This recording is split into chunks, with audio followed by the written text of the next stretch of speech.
What do you feel when I show you this car? Nice. How about these ones? That's a 10. And now how about this?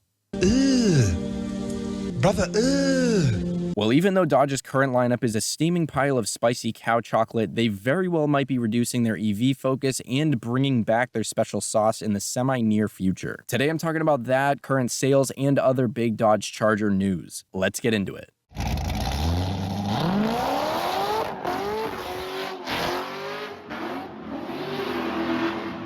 Let me know whether you love or hate the new Chargers and what videos you want to see from me. Now is the thing that caused me to make this video, but isn't really the craziest part. Dodge recently announced they're postponing the Charger Daytona RT trim, supposedly because of the tariffs on Canadian goods. This means for 2026, they're only going to be selling the Scat Packs, which make 670 horsepower, and they're not going to offer the RTs, making a pathetic 500 horsepower. Both the EV Daytonas and upcoming Charger 6-packs are being built in Ontario, so the tariff stuff really has been affecting them. But, and maybe this is just me, I can't help but feel like there happens to be another reason. This is purely a guess, but I wondered if it has to do with the fact that the number of new Chargers they sold during this year's first quarter was less than 1/5 of the number of Challengers they sold during Q1 of 2023. Oh no.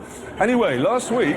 It's apparently so bad that it's at the point where some dealerships are trying so hard to sell these cars, they're offering them for almost half of MSRP, and unsold ones are already starting to accumulate. Granted, the slow broke man's RT had a base price of more than $61,000, which is stupid on its own, and also considering you can get used Hellcats for around that price last I checked. But it's pretty easy to see why that price, mixed with a very non-exciting EV, even as EVs go, makes it easy for people to not choose to buy one and instead get a lightly used Charger or Challenger, or just about anything else that's a hint of fun at half the price. So my guess, along with probably most people, is that the RTs are just dead. But I also wonder if Dodge is slowly going to try to find the right market for the Daytonas by tweaking the design and marketing. In its place, though, there are apparently big, juicy things on the way that we all know we like. Before that happens, though, we're going to get the other Charger version I mentioned earlier called the 6-pack. I'll say right now, when these came out, I didn't even bother understanding the different trims, and for anyone else who didn't, there's basically the electric Charger Daytonas, which has the RT, well, had the RT. Now it's dead because Dodge decided to be like... and still has the Scat Pack. So those are the EVs. Then there's the 6-pack version, which has a twin-turbo inline-6 engine that Dodge calls the Hurricane. And the trims under that are thought to be a GT and an Outlaw, with the Outlaw assumed to be the higher trim. There's not any official pricing out for either of the 6-packs yet, but they're expected to start around $40K, and power-wise, Car and Driver at least thinks the GT will have 420 horsepower and the Outlaw will have 550-ish. These outputs would both be from the same engine, but with different setups. Many are calling the SO for standard output and the HO for high output. I know, very creative. As cool as 550 horsepower is, and assuming enough of these sell that I'll even ever see one, it will probably feel off-putting when half the new Chargers I see have speakers that make me wonder if I'm traveling to the holy beyond,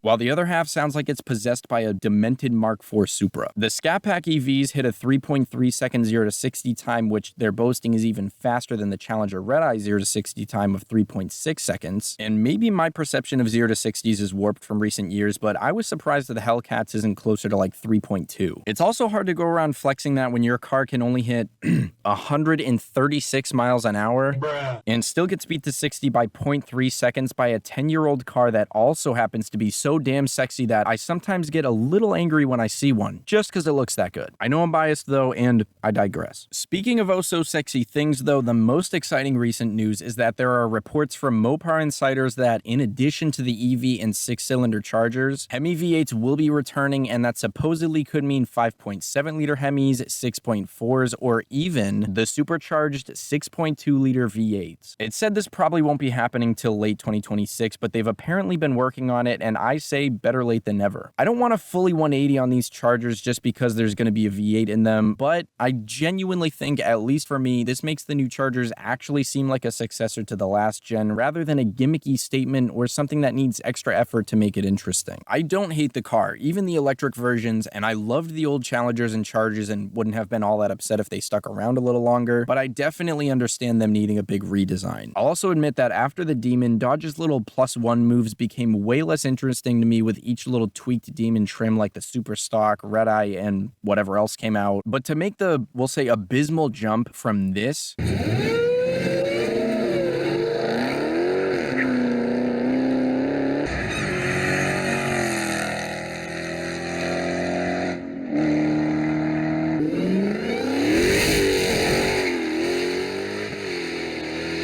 straight into this,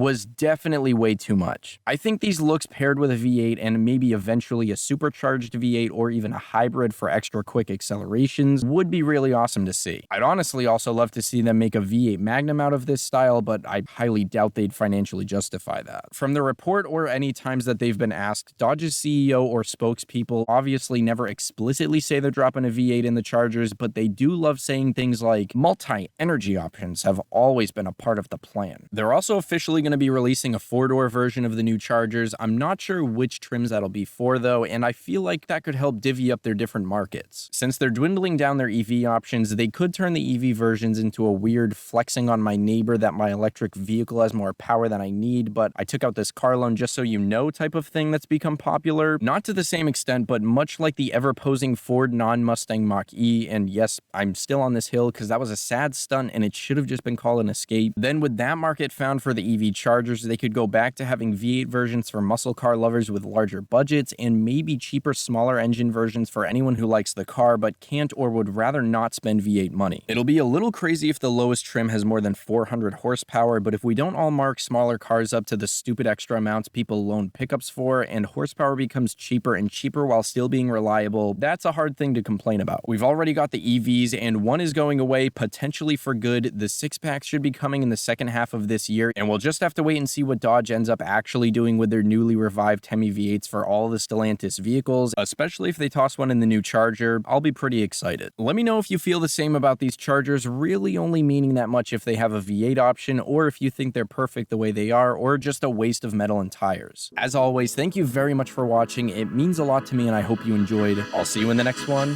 Have a great day.